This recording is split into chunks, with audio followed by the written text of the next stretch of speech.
Cynthia tak pernah menyangka bahwa sosok yang paling setia merawatnya bukan suaminya, melainkan ayah mertuanya sendiri. Dan dari perhatian yang tumbuh setiap hari, timbul rasa yang seharusnya tak pernah ada. Kisah ini bukan sekadar tentang cinta, tapi tentang batas, kesepian, dan godaan di balik kesetiaan. Jangan lewatkan kelanjutannya. Klik subscribe dan aktifkan lonceng notifikasi untuk tahu kelanjutan rahasia terlarang di rumah Pak Warto.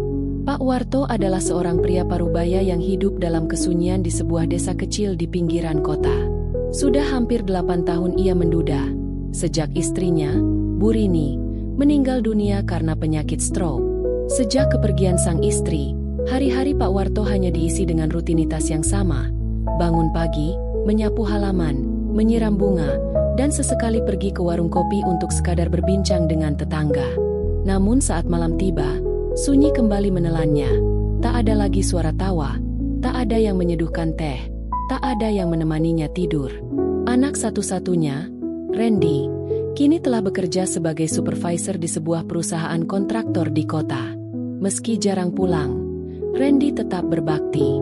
Setiap bulan ia mengirim uang untuk kebutuhan sang ayah, dan sesekali menelepon untuk menanyakan kabar. Randy sudah menikah dengan seorang perempuan cantik bernama Cynthia, sosok menantu yang lembut, sopan, dan penuh hormat kepada mertuanya. Mereka tinggal di kota, mengontrak rumah kecil sambil membangun kehidupan rumah tangga dari nol.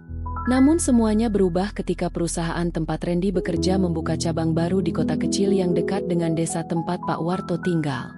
Demi efisiensi dan kepraktisan, Randy memutuskan pindah dan menumpang sementara di rumah ayahnya, sambil menabung untuk membeli rumah sendiri. Pak Warto tentu senang. Rumah yang biasanya sepi kini kembali ramai. Suara langkah kaki, gelak tawa Randy dan Cynthia, aroma masakan dari dapur, semua membuat Pak Warto merasa hidup lagi. Cynthia, dengan keramahan dan kelembutannya, menjadi seperti anak perempuan yang tak pernah Pak Warto miliki. Ia sering membantu Pak Warto di dapur, menyiapkan teh, dan menemaninya ngobrol saat Randy lembur. Perlahan, hubungan mereka bertiga terlihat seperti keluarga utuh. Tak ada yang menyangka bahwa ketenangan itu hanya sementara. Sebab, takdir telah menyiapkan jalan cerita yang berbeda, yang kelak akan mengguncang fondasi keluarga kecil ini dan menguji batas moral mereka sebagai manusia. Hari itu sebetulnya berjalan seperti biasa. Udara pagi masih segar, burung-burung bersahutan di pohon rambutan depan rumah, dan Cynthia tampak sibuk di dapur menyiapkan sarapan untuk Pak Warto dan Randy.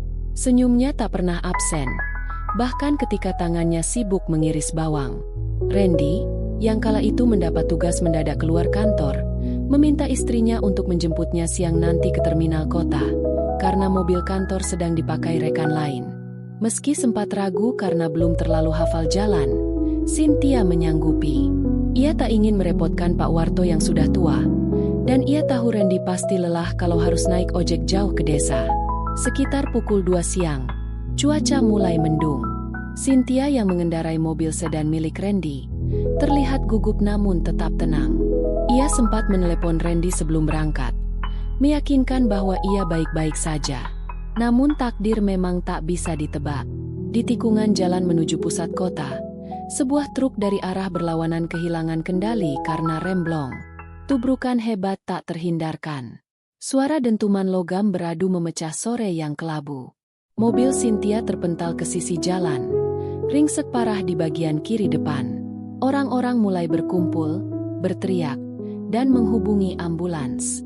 Beberapa saksi mengatakan, Cynthia sempat terjepit di kursi pengemudi, tubuhnya tak bisa digerakkan. Randy yang mendapat kabar kecelakaan itu panik luar biasa. Ia langsung meluncur ke rumah sakit tempat Cynthia dilarikan. Pak Warto pun menyusul dengan langkah tertatih dan jantung yang berdegup tak menentu. Di ruang IGD, Cynthia sudah sadar, tapi wajahnya pucat dan tatapannya kosong. Tangannya menggenggam tangan Randy erat, seolah tak ingin kehilangan lagi. Dokter datang membawa kabar yang mengguncang. Tulang belakang Cynthia mengalami cedera serius. Kemungkinan besar, ia tidak akan bisa berjalan lagi. Dunia seakan berhenti berputar. Randy memeluk istrinya erat sambil menahan air mata. Cynthia hanya terdiam, Bibirnya bergetar tapi tak ada suara yang keluar. Pak Warto memejamkan mata di sudut ruangan, menahan tangis sebagai lelaki tua yang kembali harus menyaksikan orang yang dicintainya menderita. Sejak hari itu, hidup mereka berubah. Cynthia harus menjalani terapi, duduk di kursi roda setiap hari, dan belajar menerima kenyataan baru. Randy masih bekerja, bahkan lebih keras dari biasanya, mungkin untuk melupakan kepedihan yang ia sembunyikan. Dan ketika Randy tak ada, Pak Warto lah yang mengurus semua kebutuhan Cynthia, dari memberi makan, membersihkan tubuh, hingga menemaninya berbincang agar tak merasa kesepian. Tak ada yang menyangka bahwa dari luka yang dalam itu akan tumbuh sesuatu yang lebih rumit dan jauh lebih menyakitkan. Pasca kecelakaan, hari-hari di rumah Pak Warto tak lagi sama. Cynthia yang dulunya lincah, sekarang hanya bisa duduk di kursi roda. Senyum manisnya masih ada, tapi ada kabut kesedihan yang tak bisa disembunyikan dari matanya. Semangat hidupnya seperti meredup perlahan, terutama saat Randy semakin sibuk dan jarang di rumah. Pekerjaan Randy di kantor makin menumpuk. Ia sering pulang malam, bahkan terkadang harus keluar kota selama beberapa hari.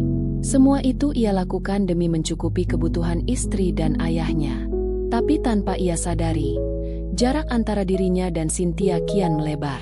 Komunikasi mereka mulai renggang. Cynthia yang dulu selalu ditemani, kini lebih sering sendiri. Pak Warto, sebagai ayah sekaligus mertua, tak tega melihat Cynthia termenung sendirian di teras atau menangis pelan di kamar. Ia pun mulai mengambil alih banyak hal-hal yang dulunya menjadi tanggung jawab Randy. Awalnya hanya membantu hal kecil, menyuapkan makanan, mendorong kursi rodanya ke taman, atau mengambilkan barang. Tapi lama-lama, perannya jadi jauh lebih besar. Ia mulai memandikan Cynthia, membersihkan tubuhnya, bahkan mengganti pakaian jika tak ada yang bisa membantu. Semua itu dilakukan dengan niat tulus.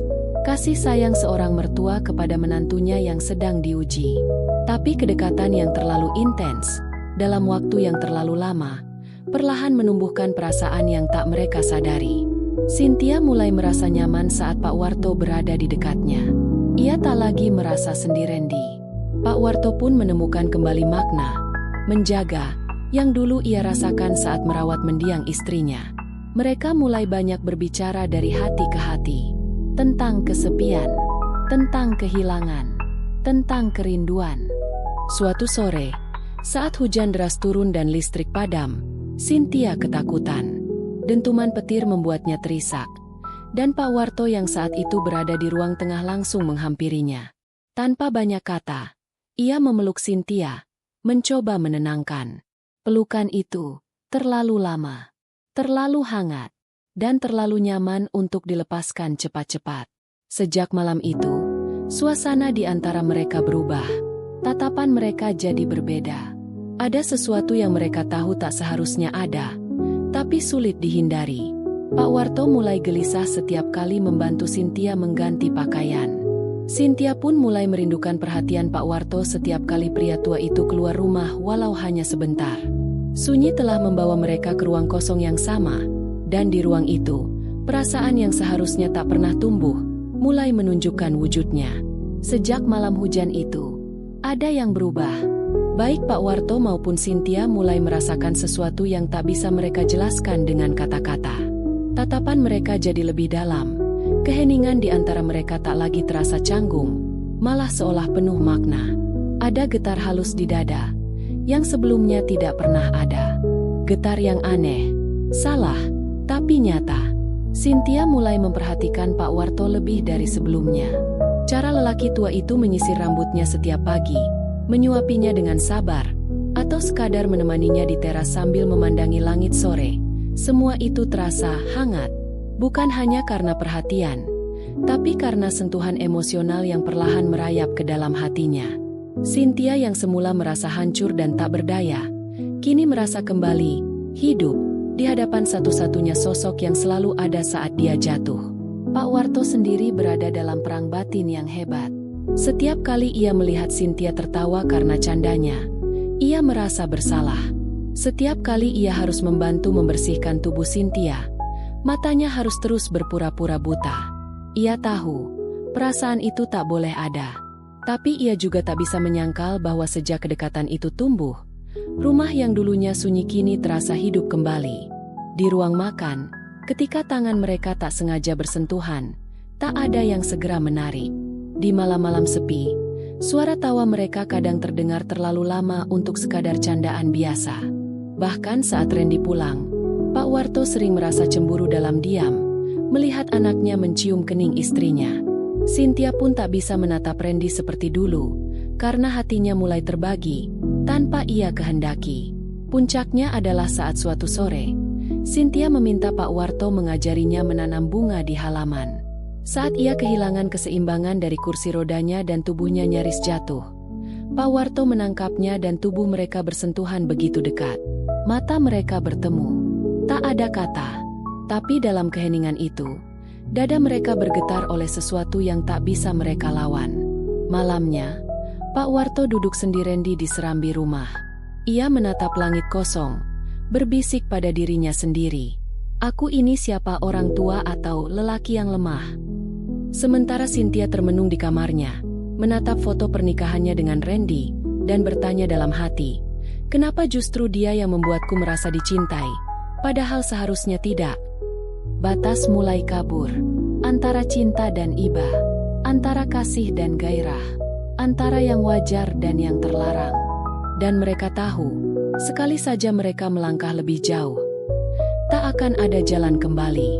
Hari-hari terus berlalu, tetapi hubungan antara Pak Warto dan Cynthia sudah tak lagi sama seperti sebelumnya. Meskipun tak pernah terucap, perasaan yang dulu hanya samar, kini telah menemukan bentuknya. Ada getaran di dada yang tak bisa lagi disangkal, dan ada rahasia besar yang mulai mereka simpan di balik senyum dan sikap pura-pura biasa. Pak Warto semakin banyak diam.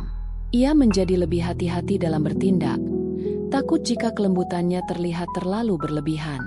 Tapi justru dari kehati-hatian itu, sikapnya semakin penuh makna. Tatapan matanya pada Cynthia semakin dalam, namun cepat-cepat ia alihkan ke arah lain. Kadang ia meneguk teh terlalu cepat hanya untuk menutupi kegugupannya. Kadang ia sengaja sibuk di kebun lebih lama, menghindari terlalu lama berada di dalam rumah bersama Cynthia. Cynthia pun tak kalah gelisah. Setiap kali mendengar suara langkah Pak Warto dari arah dapur, jantungnya berdetak lebih cepat.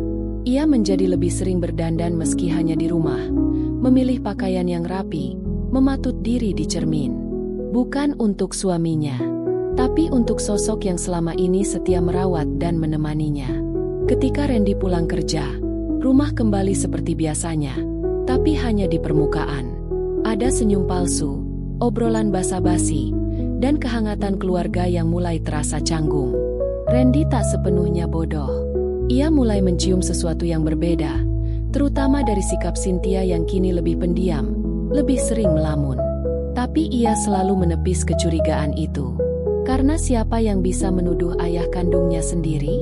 Pada suatu malam, ketika Randy tertidur karena kelelahan, Cynthia keluar ke teras dan menemukan Pak Warto sedang duduk di sana. Mereka hanya bertukar tatap, tak berkata apa-apa. Tapi di antara mereka, ada ribuan kata yang tidak bisa mereka ucapkan. Hanya keheningan, yang semakin menebalkan rahasia itu. Dari hari ke hari, perasaan bersalah mulai menggerogoti hati mereka. Cynthia mulai menangis diam-diam di malam hari, merasa dirinya istri yang buruk. Sementara Pak Warto merasa semakin terjebak antara dua sisi, sebagai ayah yang harus dihormati, dan sebagai pria yang jatuh dalam dosa batin. Mereka tidak pernah menyentuh secara fisik lebih dari yang diperlukan, tapi batin mereka sudah lebih dari itu. Dan itulah yang paling menyiksa. Karena apa yang tak terlihat justru yang paling dalam. Dalam setiap senyum yang mereka berikan pada Randy, ada luka yang disembunyikan. Dalam setiap perhatian kecil, ada cinta yang tak boleh tumbuh. Dan dalam setiap doa yang mereka panjatkan, mereka memohon agar perasaan ini lenyap, tapi selalu gagal. Rahasia itu telah lahir. Ia hidup dalam diam, dalam detik-detik yang tenang, dalam sunyi yang menyiksa. Dan cepat atau lambat, rahasia itu akan pecah. Malam itu sunyi lebih dari biasanya. Randy sedang tugas luar kota selama 3 hari, meninggalkan rumah hanya dengan 2 penghuni, ayah dan istrinya. Sebuah keadaan yang semula tampak biasa, tapi bagi dua hati yang telah lama tenggelam dalam rasa bersalah dan penyangkalan, itu adalah ujian paling besar.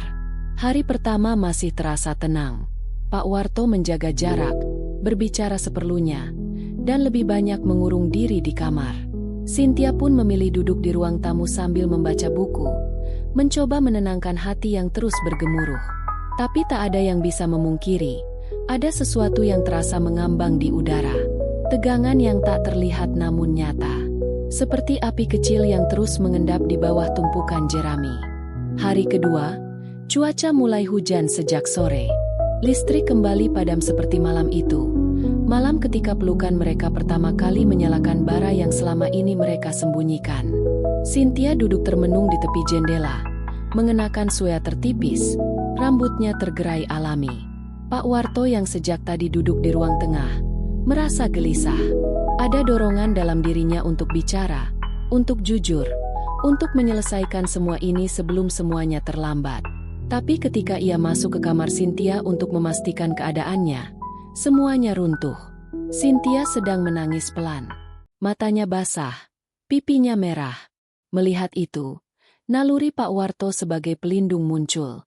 Ia duduk di samping kursi rodanya, menggenggam tangannya lembut, dan berkata lirih, "Maafkan aku. Maaf kalau perasaanku salah. Tapi aku tak bisa pura-pura lagi." Cynthia hanya diam, tapi genggamannya membalas. Mereka sama-sama tahu, sejak lama, ini bukan hanya rasa kasihan, bukan hanya rasa bersalah. Ini adalah cinta yang tak pada tempatnya. Cinta yang tumbuh dari luka, dari kesepian, dari kebutuhan akan kehangatan yang sudah lama hilang. Pelukan terjadi begitu saja, perlahan, regup, tapi tak ada yang menghentikan. Pelukan itu berlanjut menjadi dekapan. Dan dalam dekapan itu, mereka melepaskan segalanya, penyangkalan, batasan, bahkan moral. Malam itu, di bawah cahaya lilin yang temaram, rahasia mereka mencapai puncaknya. Sebuah dosa telah terjadi, dan mereka sama-sama sadar, tak akan ada jalan kembali. Keesokan harinya, dunia seperti tetap berjalan seperti biasa. Tapi tidak bagi mereka. Mata Cynthia tampak kosong. Pak Warto lebih pendiam dari biasanya. Ada rasa bersalah yang tak bisa dicuci bahkan oleh air mata. Namun yang lebih mengerikan bukanlah malam itu, tapi apa yang akan terjadi setelahnya. Ketika rahasia mulai sulit disembunyikan. Ketika bayangan dosa mulai mengikuti setiap langkah mereka. Dan ketika Randy pulang. Apakah semuanya masih bisa seperti dulu? 3 hari terasa cepat bagi Randy. Tapi bagi Pak Warto dan Cynthia, itu adalah 3 hari paling panjang sekaligus paling gelap dalam hidup mereka. Ketika suara motor Randy terdengar memasuki halaman rumah, jantung Cynthia langsung berdebar. Ia menggenggam erat pegangan kursi rodanya. Pak Warto, yang saat itu sedang menyapu daun kering di halaman, mematung sesaat. Mereka sama-sama belum siap menghadapi kenyataan setelah malam itu. Randy masuk dengan senyum cerah, membawa oleh-oleh kecil dan cerita tentang perjalanan bisnisnya. Ia mencium kening istrinya dengan lembut seperti biasa, menepuk bahu ayahnya dan bertanya kabar rumah. Namun hanya dalam hitungan menit, ia merasa ada sesuatu yang ganjil. Cynthia tidak menatap matanya saat ia bicara. Senyum yang biasa tulus, kini terasa kaku. Pak Warto pun menjawab pertanyaan seperlunya, seringkali malah menghindari kontak mata. Suasana rumah yang biasanya hangat kini terasa dingin, meski matahari bersinar terang di luar. Selama beberapa hari berikutnya, Randy mencoba mengabaikan perasaannya. Tapi naluri seorang suami dan seorang anak terusik. Ia mulai mengamati detail kecil, tisu bekas menangis di kamar Cynthia, gelas teh yang diletakkan berdampingan di teras saat ia pulang lebih awal, hingga percakapan yang terpotong mendadak saat ia memasuki ruangan. Suatu malam, saat Randy hendak mengambil jaket dari lemari belakang, ia tak sengaja menemukan syal Cynthia terlipat rapi di tumpukan pakaian ayahnya. Bukan sesuatu yang mencurigakan secara langsung, tapi cukup untuk mengusik. Di malam yang sama, ia mendengar bisikan dari arah dapur. Suara ayahnya dan istrinya, pelan, namun tidak seperti biasanya. Ketika ia melangkah mendekat, hening langsung menyambut. Begitu ia masuk, Cynthia menunduk, dan Pak Warto langsung berpura-pura merapikan teh. Randy mulai berubah. Ia menjadi lebih diam, lebih dingin. Ia memerhatikan lebih banyak daripada sebelumnya. Dalam diamnya, ia menyusun potongan-potongan kecil yang tak terlihat dari luar. Pada malam ketujuh sejak kepulangannya, mereka makan malam bersama. 3 orang dalam satu meja, namun tidak ada kehangatan. Randy menatap wajah Cynthia, lalu menatap ayahnya. Dalam tatapan itu ada luka, ada keraguan, dan ada kemarahan yang belum bisa ia ucapkan. Banyak hal yang berubah di rumah ini, katanya pelan sambil meletakkan sendok. Tapi aku nggak tahu, perubahan itu datang dari mana. Pak Warto menunduk. Cynthia menahan napas. Suasana makan malam itu adalah awal dari kehancuran.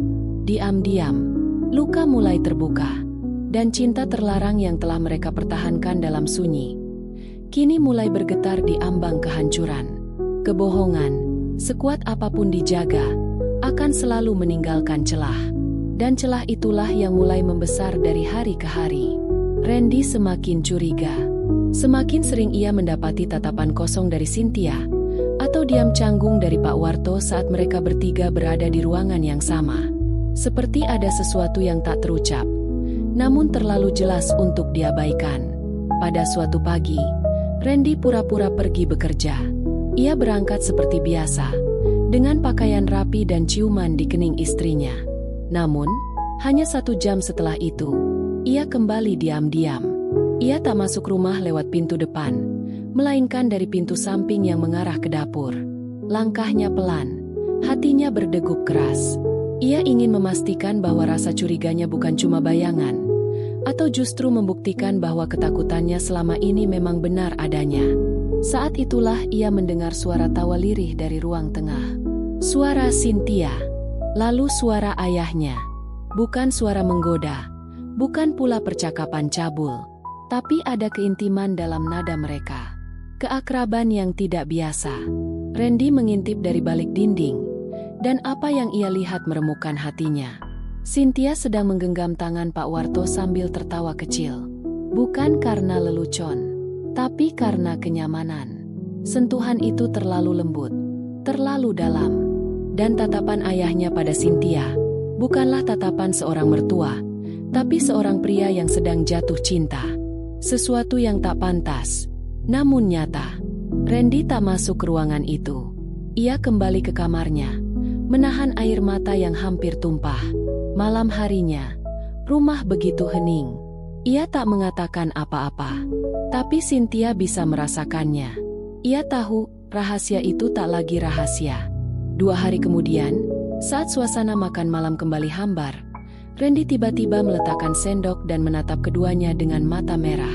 Sejak kapan kalian saling menyentuh? Suaranya tenang, tapi penuh amarah yang ditahan. Pak Warto tersentak. Cynthia mematung. Tak ada yang langsung menjawab. Sunyi menyayat malam itu. Ayah, kamu lebih dari segalanya buat aku. Tapi kalau benar apa yang aku lihat, aku nggak tahu harus mulai kecewa dari mana. Pak Warto mencoba bicara. Suaranya gemetar. Randy, ini semua nggak seperti yang kamu pikirkan. Tapi kamu nggak menyangkal, kan? Potong Randy cepat. Cynthia mulai menangis. Air matanya jatuh satu-satu. Namun ia tetap diam. Diamnya adalah pengakuan. Malam itu, rumah mereka runtuh. Bukan karena bentakan, bukan karena kekerasan, tapi karena keheningan yang menyimpan luka terlalu dalam. Randy keluar rumah tanpa membawa apa-apa. Ia hanya ingin menjauh dari semuanya. Pak Warto tertunduk di ruang tamu, menggenggam rosario milik almarhum istrinya, berdoa dalam diam yang tak lagi bisa menebus dosanya. Sementara Cynthia menangis dalam kegelapan kamar, dihantui oleh cinta yang tumbuh dari kelemahan, dan kini menghancurkan semua yang pernah ia miliki. Kebenaran akhirnya terungkap, dan ia datang bukan sebagai penyembuh, tapi sebagai badai. Setelah kebenaran terungkap, semuanya berubah dalam sekejap. Rumah yang dulu penuh tawa dan kehangatan kini sunyi, dan udara yang biasa terasa segar menjadi berat.